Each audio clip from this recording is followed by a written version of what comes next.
Hi hello case, நம்ம மல்லி சீரியலில் வந்து என்னென்ன சுவாரஸ்யமான விஷயங்கள் நடக்க போகுதுன்ட்டு இந்த ஒரு குட்டி பிரமோவாக பார்க்க போகிறேங்க. என்னென்ன சுவாரஸ்யமான விஷயங்கள் நடக்க போயிருந்துனாக்கா, முக்கியமாக வந்து நம்ம விஜயும் சரி நம்ம மல்லியும் சரி இந்த காவடியை வந்து நம்ம நல்லபடியாக எடுத்து இந்த பரிகாரத்தை பக்காவாக வந்து முடிச்சிடணும் அப்படின்னு சொல்லிட்டு வந்து பண்ணிட்டு இருக்காங்க.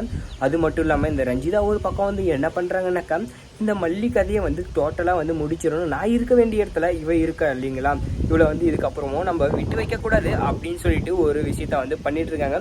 இந்த ஒரு நேரத்தில் வந்து நம்ம மல்லி சரி இப்போ இந்த காரியத்தை வந்து சரியாக பண்ணி முடிப்பாங்களா அப்படின்னு சொல்லிட்டு தான் வந்து ஒரு கேள்விக்குறியாக இருக்குது. போலியான சாமியார் அனுப்பிச்சு இவங்க வந்து சபிக்கப்பட்டவங்க, இவங்கெல்லாம் வந்து இதை செய்யக்கூடாது, காவடி தூக்கக்கூடாது அப்படின்னு வந்து சொல்கிறாங்க.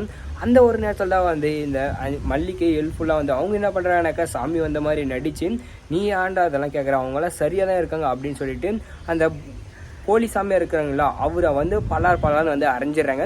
அரைஞ்சதுமே வந்து என்ன நடக்குது, நம்ம விஜய் வந்து கண்டுபிடிச்சிட்டாரு, சரி இங்கே ஏதோ வந்து போலியாக வந்து சாமியார் அமைச்சு தான் வந்து பண்ணிட்டு இருக்காங்க, இதெல்லாம் இந்த ரஞ்சிதாவோட வேலையாக தான் இருக்கும் அப்படின்னு சொல்லிட்டு என்ன பண்ணாங்க, சாமியாரை வந்து அடித்து அங்கேருந்து வந்து விரட்டிட்டாங்க. நம்ம மல்லி வந்து என்ன பண்ணாங்கனாக்கா, காவடியை வந்து தூக்க ஆரம்பிச்சிட்டாங்க. நம்ம விஜயும் சரி 3 பேரும் அந்த குட்டி பாப்பா 3 பேரும் சேர்ந்து இப்போ காவடி தூக்க ஆரம்பிச்சிட்டாங்க. இதை பார்த்த ரஞ்சிதாவுக்கு வயிறு எரிஞ்சு நின்றுட்டு இருக்காங்க.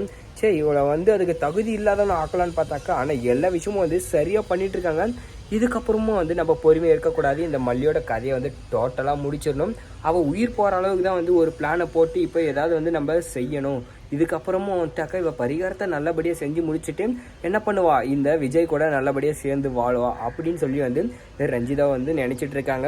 இந்த ரஞ்சிதாவுக்கு என்ன தண்டனை கொடுத்தா நல்லா இருக்கும், அது மட்டும் இல்லாமல் இவளெல்லாம் வீட்டில் வச்சுருந்தா எத்தனை வீடுனாலே வந்து ஒளிஞ்சிரும். அது மட்டும் இல்லாமல் இவளை வந்து வீட்டு உள்ளே சேர்த்தக்கூடாது, வீட்டை விட்டு துரத்தணும் அப்படின்னு சொல்லிட்டு நான் நினைக்கிறேன்.